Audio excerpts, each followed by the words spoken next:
और भी बड़ा खूबसूरत बंदे ने और एहसास और बड़े इमोशनल और प्यार करना चाहते हैं। आज इन्होंने सारा जो आप करांगे इन्होंने जाति के बारे में बारे ये सारा मीडिया और भी हसन साहब ने इन्होंने गुजारिश करना पंजाबी मोहब्बत ने ये पंजाब पंजाबीयत कल्चर के बारे में कुछ हसन साहब गलबात करेंगे नाम और ये हसन साहब जी जी जी अज दी कूक पाकिस्तान कूक दी पंजाबी बैठक विच असी मोहतरम तालिब हुसैन चीमा साहब नूं जी आयां नूं आखदे हां। अज इन्हां दे नाल इन्हां दी मुढ़ली जिंदगी तो लैके बचपन बालपन तो लैके हुण तक ते नाले इस पिंड दे हवाले नाल गलबात होएगी क्योंकि एक तारीखी पिंड है जिहड़ा कि थै ते आबाद है टिब्बे ते इस दी तारीख बहुत पुरानी है। तो असी सब तो पहला जनाब तालिब हुसैन चीमा साहब नाल पुछांगे जी तुसी अपनी जिंदगी के बारे अपने खानदान के बारे जी दसो सानू कि फैमिली बैकग्राउंड जिहड़ा तुहाडा की सी, तुहाडे खानदान कित्थों आए, इत्थे ही सन शुरू तो? ये शुरू तो जो पाकिस्तान बनया 1947 तो पहला दे शुरू ही थी सन पाकिस्तान से इतने रहने से पिंड की बात सन शुरू तो लैके साढ़े माइग्रेट नहीं बल्कि शुरू तो ही इतों की जंपाला इतने बड़े हैं साढ़े फौजदार भी थी सारे शुरू तो इतने रहने मीनू साड़ी इतनी घर साढ़े इतने ने सारा फौजदार साढ़े इतने बड़े लेते रहने साढ़ा जोड़ा तरीकी पिंड भी अब्दाल चीमिया का ये इनके शुरू तो साड़ी तरीक के साढ़ा शुरू जी जी यानी जी अपर चनाब नहर है ये चढ़ते पासे तुहाडा पिंड है और ये बड़ा हरियाली इलाका है, ज़मीन बड़ी जरखेज़ है और ये नाल ये कि तारीख दे बारे भी असीं गल्लां करांगे। मैनूं ये दसो कि तुहाडी जिहड़ी तालीम है वो इस पिंड च ही होई है? हाँ जी बुनियादी तालीम जी है मैं इतने पिंड अदाल के 1963 पैदा होया सा तो फिर उस बाद इसे गौरमेंट हाई स्कूल अब्दाल ही मैं सारी तलीम हासिल की थी। इतने दसवीं तक तलीम मैं इतनी बड़ी इस अब्दाल हासिल की थी तो बड़ा अच्छा स्कूल बड़ा अच्छा माहौल बड़ा पीसफुल इलाका है तो नहर अपर चनाब के बिल्कुल मशरक के वाक़ है तो बड़ा ही यानी कि बड़ा खूबसूरत इलाका है। मरी जिस तरह मरी दी पहाड़ियाँ ने मरी का खूबसूरत तरीन इलाका है इस तरह अब्दाल भी जो तरीकी पिंड है ये बिल्कुल मशरक पे हाई स्कूल अब्दाल चीमिया का है तो इंग्लिश मीडियम स्कूल है तो बड़ा तरीकी स्कूल है तो बड़ा ही खूबसूरत इलाका है। जिस तरह मरी दी पहाड़ियाँ ने उत्थे सरसब्ज़ दरख्त ने और बड़ा एक खूबसूरत जो मंजर पेश होता है। इस तरह साढ़े पिंड जो अब्दाल है इतने भी नहर के किनारे उत्ते हाई स्कूल है तो नाल ही नहर के किनारे से लखां की तादाद खूबसूरत सरसब्ज़ दरख्त ने जिहड़े कि मरी का एक सीन बहाने ने बड़ा मज़ा आता है। शाम को सुबह को सैर वास्ते जाओ तो बड़ा सुकून जिहा मिलता है। बहुत वधिया जी क्योंकि इत्थे नहर दा पुल है उत्थे जिहड़ियां ठंडियां हवावां चलदियां ने वगदी नहर है तो वो हवावां सख्त गर्मी दे विच भी एक बहुत ठंडा एहसास होंदा है। ठंडा एहसास होंदा बड़ा मज़ा आता है तो शाम के टाइम तो सुबह टाइम दोपहर के टाइम जाओ तो ठंडी हवा आती है तो एक नाल धुंधी बन जाती है तो बड़ा सोहना जिहा बड़ा मज़ा आता है। अच्छा ये दसो कि तुहाडे पिंड दे छोटे छोटे बाल भी जिहड़े सन बिल्कुल जिहड़े दूसरी तीसरी चौथी च पढ़न वाले वो पुल दे उत्तों छाला मार के ਉਹ ਘੁੰਮਣ ਘੇਰੀ ਦੇ ਵਿੱਚ ਨਹਾਉਂਦੇ ਰਹੇ ਨੇ ਪਾਣੀ ਦੇ ਵਿੱਚ। ਤੁਹਾਡਾ ਵੀ ਤਜਰਬਾ ਇਸ ਹਵਾਲੇ ਨਾਲ ਨਹਿਰ ਦੇ ਵਿੱਚ ਨਹਾਉਣ ਦਾ? वैसे मैं भी नहर नहाता रहा वहाँ बड़े शौक नाल नहाता रहा वहाँ तो बाकी बड़ी इनकी यादाश्त भी है और बड़ा जिन्हें भी बल्कि पिंड के बच्चे ने सारे शौक नाल नहाते हैं ठंडे पानी के इंजॉय भी करते हैं तो बड़ा एक बड़ा कुदरती मंजर बन जाता है बड़ा मज़ा आता है। बड़ा साफ सुथरी जगह बड़ा सही सुबह के टाइम शाम के टाइम दोपहर के टाइम जो गर्मी लगती सारे नहर नहा जी बहुत वधिया। नाले देखो तुहाडे अपर चनाब नहर जिहड़ी इत्थे जिहड़ा तुहाडा पुल है अब्दाल दे कोल इहदे किनारे बीबियां भैनां कपड़े भी धोंदियां होइयां नज़र आउंदियां हन किसी ज़माने च। ये हुण भी वो है साडा वसेब विच ये चीज़ कि कपड़े शपड़े धोण दा उत्थे पुराने ज़माने ते हुंदा सी। ਹਾਂਜੀ, ਇਹ ਪੁਰਾਣੇ ਜ਼ਮਾਨੇ 'ਚ ਬਾਕੀ ਲੋਕ ਜਿਹੜੇ ਸਨ ਸੁਬਾਹ ਦੇ ਟਾਈਮ ਤੇ ਦੁਪਹਿਰ ਦੇ ਟਾਈਮ ਤੇ ਫਾਰਗ ਹੋ ਗਏ ਨਹਿਰ ਦੇ ਕਿਨਾਰੇ ਬਹਿ ਕੇ ਕੱਪੜੇ ਧੋਣ ਜਾਂਦੇ ਸਨ। ਤੇ ਉਹ ਆ ਕਿ ਹੁਣ ਵਕਤ ਦੇ ਨਾਲ ਕਲਚਰ ਬਦਲ ਗਿਆ ਹੈ, ਵਕਤ ਬਦਲ ਗਿਆ ਹੈ ਤੇ ਲੋਕ ਜਦੀਦ ਹੋ ਗਏ ਨੇ। ਹੁਣ ਉਹ ਲੋਕਾਂ ਨੇ ਘਰਾਂ 'ਚ ਮੋਟਰਾਂ ਲਵਾ ਲਈਆਂ ਨੇ, ਪੰਪ ਲਵਾ ਲਏ ਨੇ, ਹੈਂਡ ਪੰਪ ਲਵਾ ਲਏ ਨੇ, ਨਲਕੇ ਲਵਾ ਲਏ ਨੇ।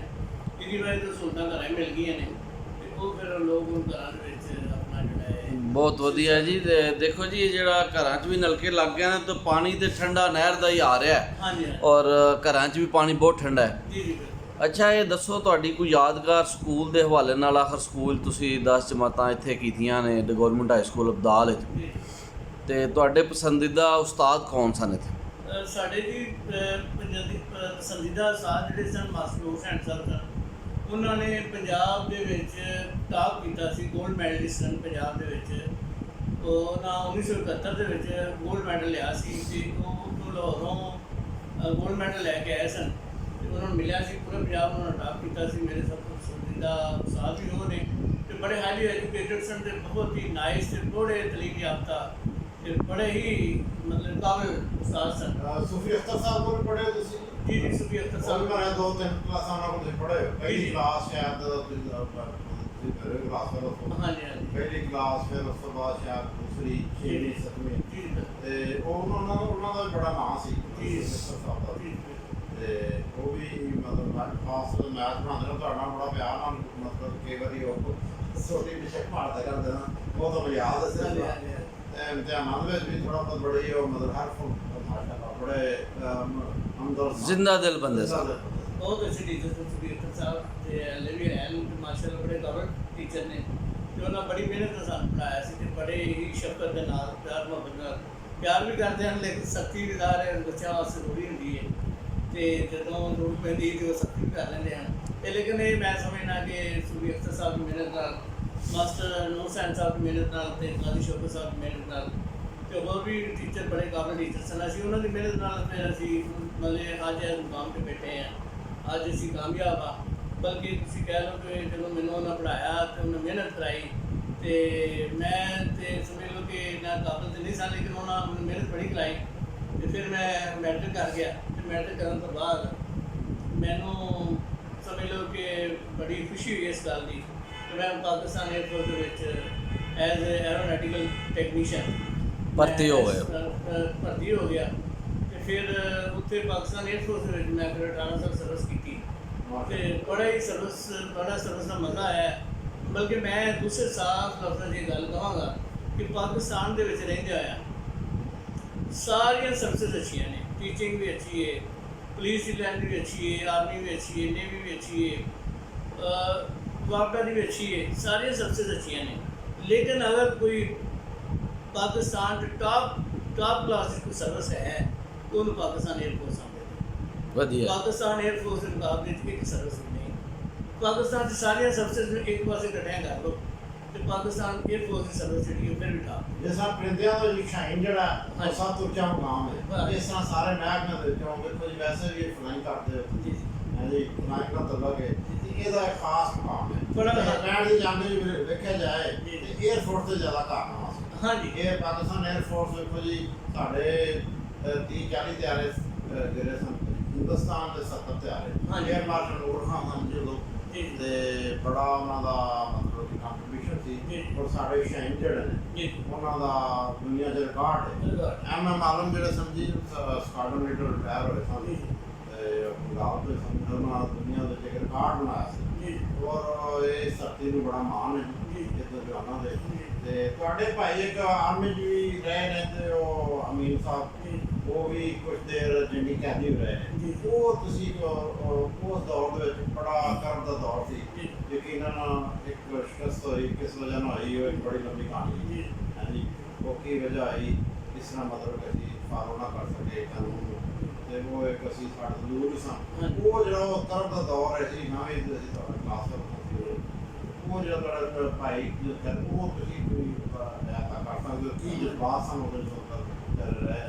ਅਸਲ ਦੀ ਕਹਾਣੀ ਹੈ ਵੇ ਜਿਹੜੀ ਸੂਰਤ ਹਾਲ ਹੈ ਜਦੋਂ 1965 ਦੇ ਵਿੱਚ ਭਰਤੀ ਹੋਏ ਸਨ ਮੇਰੇ ਵੱਡੇ ਭਾਈ ਪਾਕਿਸਤਾਨ 1965 1965 ਦੇ ਵਿੱਚ ਭਰਤੀ ਹੋਏ ਸਨ ਆਰਮੀ ਪਾਕਿਸਤਾਨ ਆਰਮੀ 'ਚ।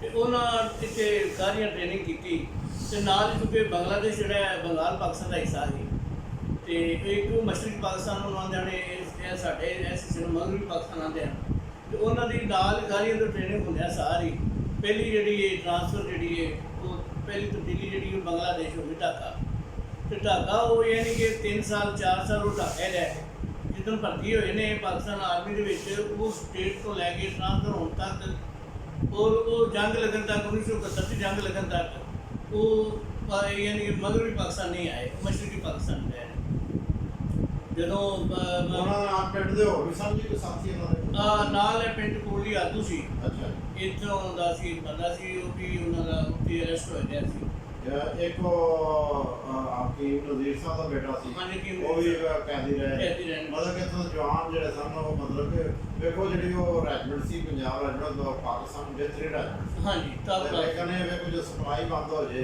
ਜੀ। ਲੜਨਾ ਤੇ ਫੌਜ ਮਿਲਦੇ ਜਾਂਦਾ ਨਾ ਹਾਂਜੀ ਹਾਂਜੀ ਬਾਰਾ ਉਹ ਇੱਕ ਬੜੀ ਲਹਿਦਾ ਕਹਾਣੀ ਹੈ ਜੀ ਜੀ ਤੇ ਉਹਨੇ ਵੇਖੇ ਬਿਹਤਰੀਨ ਟ੍ਰੇਨਡ ਫੌਜ ਸੀ ਜੀ ਜੀ ਔਰ ਉਹ ਫੌਜ ਦੇ ਇਰਦਾਮ ਨੂੰ ਫਖਰ ਹਾਸਲ ਦੇ ਕੇ 3-4 ਹਾਂਜੀ ਇਹ ਨਵਾਜ਼ ਵੀ ਸਾਡੇ ਪਿੰਡ ਨਵਾਜ਼ ਬਲੈਕ ਵੀ ਸੀ ਉਹਦੇ ਨਾਲ ਅੱਛਾ ਅੱਛਾ ਨਵਾਜ਼ ਬਲੈਕ ਵੀ ਸੀ ਭਾਈ ਮੀਨ ਸਾਹਿਬ ਸਨ ਫਿਰ ਉਹ ਜਿਹੜੇ ਸਾਨੂੰ ਤਾਂ ਆਪਣਾ ਵੀਡੀਓ ਨਹੀਂ ਦੇ ਨਾਮ ਤੇ ਕੰਮ ਸੀ ਹਾਂਜੀ ਉਹਨਾਂ ਦਾ ਨਾਂ ਸੀ ਸਪੀਕ ਸਾਹਿਬ ਬਸ਼ੀਰ ਬਸ਼ੀਰ ਸਾਹਿਬ ਇਹ 3-4 ਜਿੱਥੇ ਰਹੇ ਨੇ ਹਾਂ ਜੰਗ ਦੇ ਵਿੱਚ ਹੀ ਆਰਮੀ ਉੱਥੇ ਰਹਿ ਨਹੀਂ ਅੱਛਾ ਉਹ ਜਿਹੜਾ ਜਦੋਂ ਬੜਾ ਇੱਕ ਕੋਈ ਕੈਦੀ ਹੋ ਜਾਣਾ ਜੀ। ਉਹ ਘਰ ਦੇ ਵਿੱਚ ਕੀ ਮਾਹੌਲ ਸੀ ਉਦੋਂ ਬਾਦਾ ਦਾ ਬਾਰਤ ਦਾ ਮੇਰੇ ਭਾਈ ਤੋਂ ਕਿ ਇੱਕ ਬੜਾ ਕੋਈ ਇੱਕ ਦੁਸ਼ਮਣ ਦਾ ਹੱਥ ਕਾਬੂ ਆ ਜਾਣਾ ਉਹਦਾ ਕੋਈ ਤਜਰਬਾ ਸੀ ਅਸਲ 'ਚ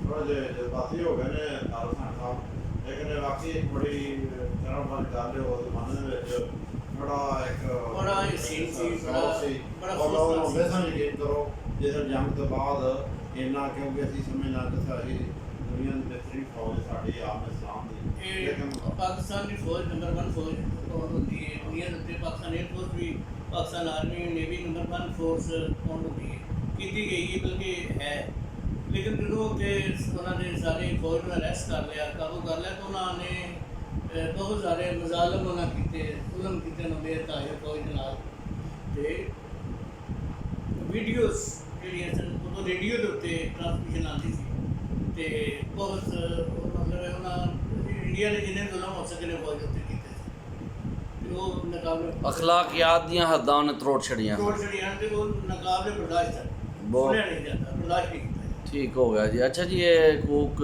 ਪਾਕਿਸਤਾਨ ਕੂਕ ਦੀ ਪੰਜਾਬੀ ਬੈਠਕ ਦਾ ਅਸੀਂ ਇੱਕ ਵਕਫਾ ਲਵਾਂਗੇ, ਇਸ ਤੋਂ ਬਾਅਦ ਦੁਬਾਰਾ ਅਸੀਂ ਗੱਲ ਗੁਫ਼ਤਗੂ ਦਾ ਆਗਾਜ਼ ਕਰਾਂਗੇ।